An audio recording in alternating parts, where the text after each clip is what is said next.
हमारा बैठक हुआ और एक चिट्ठी हम लोगों ने 14 तारीख को अध्यक्ष जी के पास जमा किया था। उसके आधार पे मुझे 15 तारीख को बुलाया गया था, लेकिन 15 तारीख को मुझे कलकत्ता में एनफोर्समेंट डायरेक्टोरेट ने बुलाया था। पूरा दिन सुबह 11 बजे से लेकर रात को 11 बजे तक मुझे इंटरोगेट किया गया, 11-12 घंटा। मैं जब घर लौटा उसके बाद मेल चेक करके मुझे पता चला कि अध्यक्ष जी का सूचना आए हैं उनसे मिलने के लिए 4 बजे। उस दिन तो मिल नहीं पाया, लेकिन मैं स्पीकर ऑफिस को कम्युनिकेट किया कि हम लोग जल्द से जल्द उनसे मिलना चाह रहे हैं। उसी के आधार पर 2 दिन पहले हमारे पास एक कम्युनिकेशन पहुंची और आज 5 बजे का समय दिया गया था।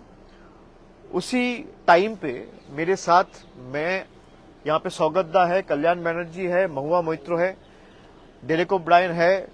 हम 4-5 लोग, डेरेक ओब्रायन राज्यसभा मेंबर है, वो पार्लियामेंट में थे, लेकिन हम 4 लोकसभा के मेंबर्स स्पीकर साहब से मिलने गए।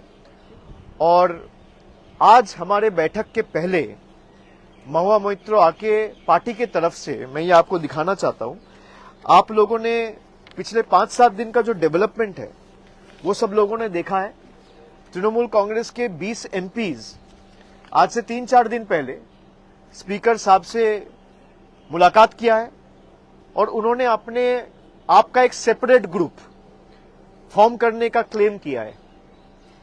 20 एमपीज का जो मैं मीडिया में देखा हूं या न्यूज पब्लिकेशंस में पढ़ा हूं, उसके हिसाब से 20 लोग जाके मिलके उनके पास ये दावा रखा है कि हमको अलग ग्रुप के हिसाब से ट्रीट किया जाए। फिर मिलने के 2-3 घंटा बाद हमें कहीं से पता चलता है कि उनमें से कई लोग, 2-4 एमपीज ये क्लेम किया है कि वो एक अलग पॉलिटिकल पार्टी ज्वाइन किया है, जिस पॉलिटिकल पार्टी का नाम है national citizens party of India, जिसके बारे में किसी को पता नहीं था। ना आप कभी सुने हैं, ना वो खुद कभी सुना है, ना मैं कभी सुना हूं।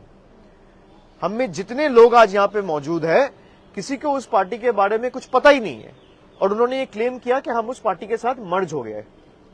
4-5 सांसद, मैं जितना उनका बात सुनाऊं, उसके हिसाब से हम संविधान के 10th शेड्यूल में जो प्रावधान है, मैं उसी प्रावधान के हिसाब से आज अध्यक्ष जी से मिलने आया था। और वहां पे साफ साफ लिखा हुआ है, जो डिस्क्वालिफिकेशन या ग्राउंड ऑफ डिफेक्शन है, कि आप अगर यहां पे 10th शेड्यूल में 2A में आप अगर देखेंगे, साफ लिखा हुआ है कि मैं वॉलंटरीली अगर पार्टी का मेंबरशिप छोड़ता हूं तो that is one of the grounds for my disqualification from the house. अगर आप किसी और पॉलिटिकल पार्टी में शामिल हुए हो, इसका मतलब आप तृणमूल का मेंबरशिप छोड़े हो। भाई एक साथ तो आप नौकरी करता है पत्रकार का, एक साथ 2 हाउस पे तो नौकरी नहीं कर सकते, कहीं एक जगह करना पड़ेगा। तो अगर मान लीजिए आप एक सिंबल में चुन के आए हैं और फिर 2 साल बाद अचानक आप दावा कर रहे हैं कि मैं इस पॉलिटिकल पार्टी ज्वाइन कर रहा हूं, तो उसी वक्त आपका लोकसभा का सदस्यता पद चला जाना चाहिए। ये पहला ग्राउंड है। दूसरा जो उनका क्लेम है कि हम तो मर्ज किए हैं, 2/3 है, उसके जो प्रावधान है 10th शेड्यूल, यहां पे 4th नंबर जो पॉइंट है, disqualification on ground of defection not to apply in case of merger. यहां पे साफ लिखा हुआ है मर्जर तभी माना जाएगा जब 2/3 of the political party merges into another political party, not just the legislative party. इसका मतलब अगर दल, पार्टी, ममता बनर्जी, पार्टी के जितने भी कमिटी मेंबर्स है उसका 2/3, including the national working committee, the state committee, the frontal committee, पूरा तृणमूल कांग्रेस का जितना भी पदाधिकारी है, उनका 2/3 अगर मर्ज करता है एक पॉलिटिकल पार्टी में, तो उसको मर्जर कहलाया जाता है। अगर 2/3 एमपीज चला जाता है तो that will again lead for their disqualification. Based on that, I as a leader of Lok Sabha of Trinamool Congress, I have submitted 20 different disqualification petitions. मैं एक आपको दिखाता हूं। ऐसे 20 disqualification petitions, मुझे नहीं लगता इंडिविजुअल डिस्क्वालिफिकेशन पिटिशंस पिछले कई साल में सदन में किसी ने फाइल किया है। कुछ कलेक्टिवली फाइल हुआ है। 20 सांसद के खिलाफ डिस्क्वालिफिकेशन पिटिशंस आज अध्यक्ष जी के पास हम लोग जमा दिया है। कि अगर आप सदस्यता पद छोड़ के कहीं और जाते हो, जो आप में से कई लोग मीडिया में बोला है, और ये मर्जर इनवैलिड है, both are enough to disqualify you from your membership in the house. और हमारे पक्ष से हम चारों ये मांग रखे हैं कि ही इज द एडजुडिकेटर, इसका एडजुडिकेशन सारे प्रावधान के हिसाब से जल्द सुप्रीम कोर्ट का भी एक आदेश है जहां पे 3 महीने के अंदर कोई भी मामला या फैसला लेने के लिए स्पीकर को बोला गया है कि 3 महीने के अंदर या 4 महीने के अंदर वो करना पड़ेगा। तो हम लोग ने सारा केस लॉज के जितने भी हमारे पास सुप्रीम कोर्ट के जजमेंट्स थे वो कल्याणदा भी लेके आए थे, और मैं भी अलग से 6-7 जजमेंट उनके सामने उनका टेबल में आज प्लेस किया हूं। जितने भी 10th शेड्यूल लेके जजमेंट है सब इनके खिलाफ है। जो ये सेपरेट ग्रुप वाली ये ग्रुप क्लेम कर रहे हैं कि हमारे सिटिंग अरेंजमेंट अलग हो, हमारे लिए चीजें अलग हो, हमको अलग ट्रीट किया जाए, हमारे में से किसी को लोकसभा लीडर चुना जाए, हमारे में से किसी को चीफ व्हिप चुना जाए, हमारे में से किसी को डेप्यूटी लीडर चुना जाए, ये हो ही नहीं सकता। सबसे पहले आप डिस्क्वालीफाई होंगे। अगर इनमें थोड़ा भी इंटीग्रिटी है तो अपना पद छोड़ दे। पद छोड़ के लोकतांत्रिक तरीके से, भाई आपको तृणमूल से दिक्कत है, जो सांसद तृणमूल छोड़ के अभी एनसीपीआई में गया है वो तो यही कह रहा है कि हम पार्टी से खुश नहीं है। भाई तो अपना पद छोड़ दीजिए, कोई मना नहीं है, कोई रोक के नहीं रखा है। अगर आप सच्ची में पॉलिटिक्स में इंटीग्रिटी में विश्वास रखते हो, ऑनेस्टी में विश्वास रखते हो, तो कौन मना कर रहे हैं? आप छोड़ दीजिए, चुनाव होगा, आप बीजेपी का टिकट में, एनसीपीआई का टिकट में, कांग्रेस का टिकट में, तृणमूल का टिकट में या सीपीएम का टिकट में लड़ा जाएगा। सब पार्टी के उम्मीदवार लड़ेंगे, जनता फैसला लेगा कौन जीतेगा कौन हारेगा। आप वैकेट कर दीजिए अपना सीट। ये सब के साथ ये 20 लोग जिस तरीके से बेईमानी करके ये संविधान को एकदम डिसोबे करके, डिसरेस्पेक्ट करके, 10th शेड्यूल का धजिया उड़ा के, जिस तरीके से लोगों के मैंडेट के साथ खिलवाड़ करके उन्होंने अपना जमीर, अपना सम्मान और अपना ईमान बेचा है, बंगाल के जनता इनको कभी माफ नहीं करेंगे। इनके पास कई लोगों को अभी सेंट्रल सिक्योरिटी मिला है। जरा बोलिए, आप सेंट्रल सिक्योरिटी लेके अपने लोकसभा क्षेत्र में जाइए, कोई आदमी नहीं मिलेगा जो इनके साथ खड़े हैं। किसी को ईडी से बचना है, किसी को सीबीआई से बचना है, किसी को पैसा मिल रहा है, किसी को धमकाया जा रहा है। और जब मैं कह रहा हूं पैसा मिल रहा है, धमकाया जा रहा है, आई हैव कॉन्क्रीट प्रूफ। नहीं तो कोई भी सांसद अगर मेरा बात को उनको ऑफेंसिव लगे, they should file a case against me, I will prove it before the court of law what I have. किसी को डरा के, धमका के, खरीद के, करोड़ों रुपया का लालच दिखा के जनता ने जिन अपेक्षाओं के साथ जिसको चुना था, राजनीति में हार जीत होती रहती है, लेकिन मैं लड़ने के लिए तैयार नहीं हूं। मैं घर से निकलूंगा नहीं, मैं बीजेपी के साथ लड़ूंगा नहीं, इसलिए बीजेपी के साथ हाथ मिला रहा हूं, अपना जमीर बेच रहा हूं। जो इस तरीके का राजनीति में यकीन करता है, बंगाल में उनके लिए कोई जगह नहीं है। स्पीकर ने क्या आश्वासन दिया आप लोगों को? स्पीकर ने क्या आश्वासन दिया और सुप्रीम कोर्ट कब आप जाने? बिल्कुल लेवल प्लेइंग फील्ड नहीं है। मैं क्यों कह रहा हूं ये बात? क्योंकि पिछला 1-1.5 महीना का जो राजनीति है, जिस तरीके से पार्टी को तोड़ा जा रहा है, और आप खाली बंगाल में नहीं, अभी महाराष्ट्र में भी आप देख रहे हैं कि एक बार शिवसेना को तोड़ दिया गया, शिवसेना का 2 टुकड़ा किया गया, फिर दूसरे टुकड़े का और एक टुकड़ा बनाया जा रहा है अपने फायदे के लिए। यह संविधान बदलना चाहता है किसी भी कीमत पे। ये लोगों के ऊपर भरोसा नहीं रखते हैं। अगर लोगों के ऊपर भरोसा रखता तो 30 लाख लोगों को वोटर लिस्ट के बाहर रख के चुनाव नहीं किया जाता। अगर लोगों के ऊपर भरोसा रखता तो सबको वोट देने का अधिकार दिया जाता, सबको मिलता। इनको पता है लोग अगर लोकतांत्रिक तरीके से वोट देगा तो बीजेपी कभी जीत के नहीं आ सकता। इसलिए चुनाव आयोग, एनफोर्समेंट डायरेक्टोरेट, सीबीआई, जितने भी एजेंसीज है, सबको इन लोगों ने इस्तेमाल करके लोगों का मैंडेट मैनिपुलेट करने का काम किया है। और लेवल प्लेइंग फील्ड का जब बात करें, आप 4 दिन 7 दिन से देखिए, मुझे 5 समन दिया गया। सीआईडी के पास मैं 3 बार गया, मैं ईडी के पास गया, मेरा घर में 2 बार रेड हुआ, ममता जी का घर में रेड हुआ, उनका सिक्योरिटी में छेड़खानी किया गया, हम लोग का सबका सिक्योरिटी विथड्रॉ कर लिया गया। हमें नहीं चाहिए इनके सिक्योरिटी। भाई लोगों को आप सिक्योरिटी नहीं दे सकते, आप पावर में आके गरीब लोगों के ऊपर जो सरकार बुलडोजर चलाता है, उस सरकार से आप क्या अपेक्षा रखेंगे।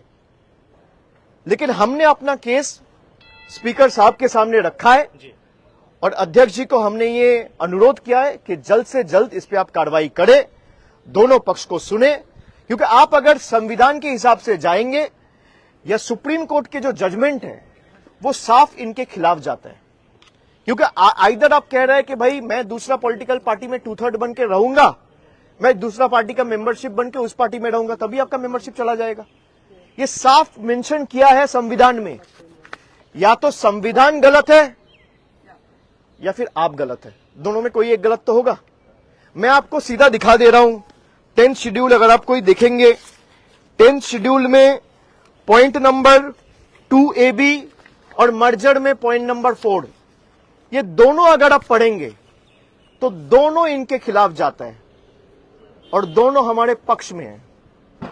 आपको तृणमूल से दिक्कत है, हो ही सकता है, लगता है कि भाई बीजेपी आपका भी बहुत खास है, कोई दिक्कत नहीं, आप छोड़ दो तृणमूल का पद, आप एमपीशिप से रिजाइन दे दो, कोई मना नहीं कर रहा है। चुनाव हो, फिर आप जरूरत पड़े तो बीजेपी का टिकट में जीत के आइए, फिर आप बैठिए यहां पे। नहीं, वो that is a hypothetical question whether we go to the court और explore any legal remedies, but we have left it to the judgment and wisdom of the honorable speaker.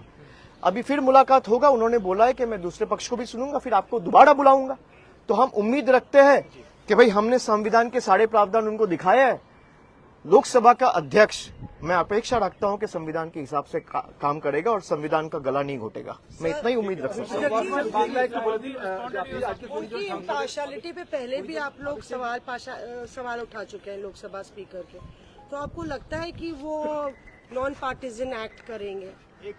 देखिए, मैं तो अपना पक्ष रख सकता हूं उनके आगे। मैं अपना पक्ष रखा, मैंने ये डिस्क्वालिफिकेशन पिटीशन जो आपको दिखाया, ऐसे 20 पिटीशन उनको जमा दिया, ऐसे 20 पिटीशन उनको जमा दिया है। और इसमें सारे हमारे प्रेयर्स और इसमें सारे जजमेंट्स कोट करके एक एक पिटीशन 20-21 पेज का है। मीडिया रिपोर्ट से जो हमें पता चले वो सब अटैच करके हमने ये पिटीशन जमा दिया है। हम अपेक्षा रखता है कि संविधान के हिसाब से स्पीकर को चलना पड़ेगा। मैंने जैसे बोला, 600 पन्ने दिए आपने। Lok Sabha speaker is the custodian of the house, the speaker, the government of the day, everyone has to ensure that every citizen, especially the elected representatives, works and operates remaining within the ambit of law. संविधान में जो प्रावधान है उसे हिसाब से आपको चलना पड़ेगा। अब बाकी लोग देखेंगे जी। And I have signed the petition myself as a leader of Trinamool in Lok Sabha. I have signed and moved those disqualification petitions and submitted before the honorable speaker today itself. वो 20 petition अलग से जमा दे चुका हूँ मैं। ये claim कर रहे हैं टीएमसी के कि जो हम रियल टीएमसी हैं, वो रियल नहीं है, हमारे पास मेजॉरिटी है, वी आर रियल टीएमसी। आपका क्या कहना है इस पे, क्योंकि असली नकली को लेकर बहुत सारी चर्चा हो रही है। नहीं, मैं कुछ कह सकता हूँ वो गलत हो सकता है, वो कुछ कह सकते हैं वो सही हो सकता है, गलत हो सकता है। ये गलत नहीं होगा, ये गलत नहीं होगा। यहाँ पे लिखा है भाई मर्ज तभी होगा जब 2/3 पॉलिटिकल पार्टी मर्ज होगा। 2/3 पॉलिटिकल पार्टी मर्ज कहाँ हुआ? 20 MP गया है ना, 20 MP गया है। अब किस लिए गया है, क्यों गया है, वो वही बता सकते हैं।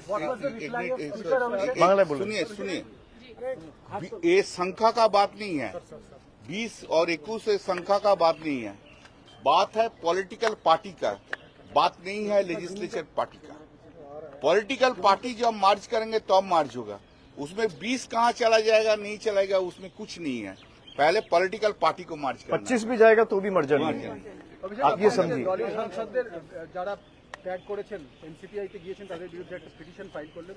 হ্যাঁ, আমি আজকে এসেছিলাম, আপনারা জানেন 15 তারিখ আমাকে একটা চিঠি দেওয়া হয়েছিল। আমাকে যেহেতু এনফোর্সমেন্ট ডিরেক্টরেট কলকাতায় তলব করেছিল, আমি উপস্থিত হতে পারিনি। পরে আমি বাড়িতে গিয়ে মেল পেয়েছি এবং তারপর স্পিকারের অফিসের সাথে আমার কথা হয়। আমি অনুরোধ করেছিলাম আমাকে একদিন দুদিন আগে জানালে আমি নিজে সশরীরে উপস্থিত থাকবো। আমি পরশু দিন ওনার অফিস থেকে মেল পেয়েছি, আমি আজকে এসেছি এবং বিস্তারিত প্রায় 1 ঘন্টা আমাদের কথা হয়েছে। আমি লোকসভার তৃণমূলের দলনেতা হিসেবে পৃথকভাবে 20টা ডিসকোয়ালিফিকেশন পিটিশন আজকে মুভ করেছি। যারা যারা তৃণমূল কংগ্রেসের প্রতীক চিহ্নে নির্বাচিত হয়ে এনসিপিআই নামে একটা দল, যার কথা কোনোদিন আজ পর্যন্ত কেউ শোনেনি, সেই দলে যারা নাম লিখিয়েছে বিজেপির থেকে অর্থের বিনিময়ে এবং নিজেদের পিঠ বাঁচানোর কারণে, তাদের প্রত্যেকের বিরুদ্ধে আমরা ডিসকোয়ালিফিকেশন পিটিশন মুভ করেছি। আমার সাথে আজকে সম্মানীয় সৌগত রায়, কল্যাণ বন্দ্যোপাধ্যায়, মহুয়া মৈত্র ছিল। আমরা 4 জন স্পিকারের সাথে দেখা করেছি এবং আমরা আমাদের কেস খুব স্পষ্টভাবে রেখেছি। সংবিধানে যে ধারাগুলো রয়েছে, বিশেষ করে 10 শিডিউলে পয়েন্ট নাম্বার 2A আর পয়েন্ট নাম্বার 4, সেখানে স্পষ্টত লেখা রয়েছে যে আমি যদি অন্য কোনো রাজনৈতিক দলে যাই বা ভলেন্টারিলি পার্টির আমি মেম্বারশিপ গিভ আপ করি, তাহলে আমার ডিসকোয়ালিফিকেশন হতে বাধ্য। তো আমি যদি তৃণমূল ছেড়ে এনসিপিআই চলে যাই, যেটা তারা দাবি করছে, তার মানে তারা তৃণমূলের সদস্য আর নয়। তাহলে তৃণমূলের সদস্য পদ যদি চলে যায় এমনি ডিসকোয়ালিফিকেশন হবে। আর দ্বিতীয়, তারা যখন আত্মপক্ষ সমর্থনের কথা বলছে তখন বলছে আমরা 2/3, সুতরাং আমাদের মার্জার হবে। এখানে 2/3 কি? 28 জন বা 29 জনের মধ্যে যদি 28 জন 29 জনও চলে যায় তাহলেও সেটা মার্জার নয়, যতক্ষণ না 2/3 of the political party decides two merge. দুটোই সংবিধানে লেখা রয়েছে। এবার কে সংবিধানের পক্ষে আর কে সংবিধানের বিরুদ্ধে, সেটা মাননীয় অধ্যক্ষ প্রমাণ করবে, সংবিধানে লেখা ডিসাইড করবে। সংবিধানে যে লেখাগুলো রয়েছে, আমরা স্পষ্টত 10 শিডিউলের যে পয়েন্ট এবং এই 10 শিডিউলের এই পয়েন্ট নিয়ে যে একাধিক সুপ্রিম কোর্টের জাজমেন্ট রয়েছে, সেটা আমরা আজকে স্পিকারের কাছে উপস্থাপিত করেছি এবং তিনি এগুলো বিস্তারিত দেখেছেন। তিনি আমাদের আশ্বস্ত করেছেন যে আবার তিনি খুব শীঘ্রই আমাদেরকে ডাকবেন এবং আমাদের কথা তিনি ধৈর্যের সাথে শুনেছেন। আমরা আমাদের কথা রেখেছি, আমরা বলেছি এদেরকে ডিসকোয়ালিফাই করতে হবে।